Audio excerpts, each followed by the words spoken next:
আসসালামু আলাইকুম। আমি তোমাদের প্রিয় নাইম ভাইয়া পড়াশোনা করছি জাহাঙ্গীরনগর বিশ্ববিদ্যালয়ের ফার্মেসি বিভাগে। আমি 2020-21 সেশনের শিক্ষার্থী ছিলাম। আমি ওই বছর জাহাঙ্গীরনগর ডি ইউনিটে অষ্টম হয়েছিলাম। যাই হোক, এখন দেখো exam batch, do or die exam batch আমাদের। এই এক্সাম ব্যাচের প্রয়োজনীয়তা কি তোমাদের কি মনে হইতে পারে? তোমাদেরকে যদি আমি আমার স্টোরি একটা শেয়ার করি, আমার রাজশাহী ইউনিভার্সিটির পজিশন ছিল মোটামুটি 500 পরে, কিন্তু জাহাঙ্গীরনগরে আমি কিন্তু অষ্টম হয়েছিলাম। তার একটা মেন রিজন হচ্ছে আমি আমার ভুল নিয়ে কাজ করছিলাম। আমরা কি করি, আমাদের কমফোর্ট জোন থেকে বের হইতে চাই না, আমি যা পারি তাই বারবার পড়তে থাকি, তাই না? কখনোই যেটা কঠিন সেটাকে আয়ত্তে আনার ট্রাই করি না, রিফ্লেক্সে আনার ট্রাই করি না, সেটা বুঝতেও পারি না যে আমার এটা আয়ত্তে নাই। কেন বলো তো? আমরা এক্সাম দেই না। এক্সাম কিন্তু কোশ্চেন ব্যাংক কিন্তু সলভ করার বিষয় না, এটা নিয়ে আমি আগেও ভিডিও দিচ্ছি। এক্সাম ব্যাচ অথবা প্রশ্ন ব্যাংক হচ্ছে পরীক্ষা দেওয়ার বিষয়। কি ভাইয়া?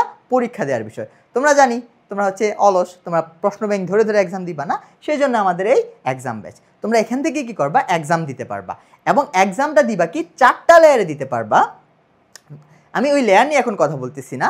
এক্সাম ব্যাচে এক্সাম দিলে তোমার কি হবে? তুমি ধরো একটা এক্সাম দিলে 100 মার্কের, তুমি কি 100 পাবা? ধরো 60 পাইলা, 70 পাইলা, 80 পাইলা, 50 পাইলা। তার মানে কি তোমার 30, 40, 20 এখনও ঘাটতি আছে। মানে ওই কোশ্চেনগুলো তুমি ভুল করছো, ওই প্রশ্নগুলো তুমি পারো না, তাই না? ওইগুলা কি তোমার উইক পয়েন্ট। এখন যদি তুমি সারা জীবনই এক্সাম দেও ওই নাম্বার ওইখানেই থাকবে।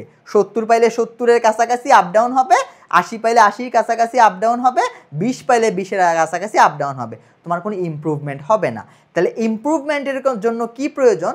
তুমি একটা এক্সাম দেওয়ার পর যে ভুলগুলো করছো সে ভুলগুলো নিয়ে তোমাকে কাজ করতে হবে, যেন নেক্সট এক্সামে তোমার সেই ভুলগুলো না হয়। তুমি যদি এভাবে শুধু 10টা, 20টা, 30টা এক্সাম দিতে পারো, তোমার ইমপ্রুভমেন্ট দেখে তুমি অবাক হয়ে যাবা।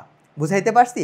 তাহলে তুমি যদি তোমার র্যাঙ্কে অনেক আগাইতে চাও, যত বেশি এক্সাম দিবা তোমার তত ভুল বের হয়ে যাবে, এবং সেই ভুল নিয়ে তোমাকে কাজ করে নেক্সট এক্সাম দিতে হবে।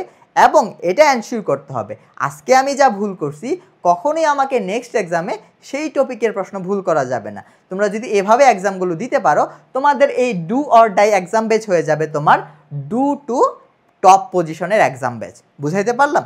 সকলেই ভালো থাকো, তোমাদের সাথে দেখা হবে পরবর্তী একটা ভিডিওতে। আসসালামু আলাইকুম।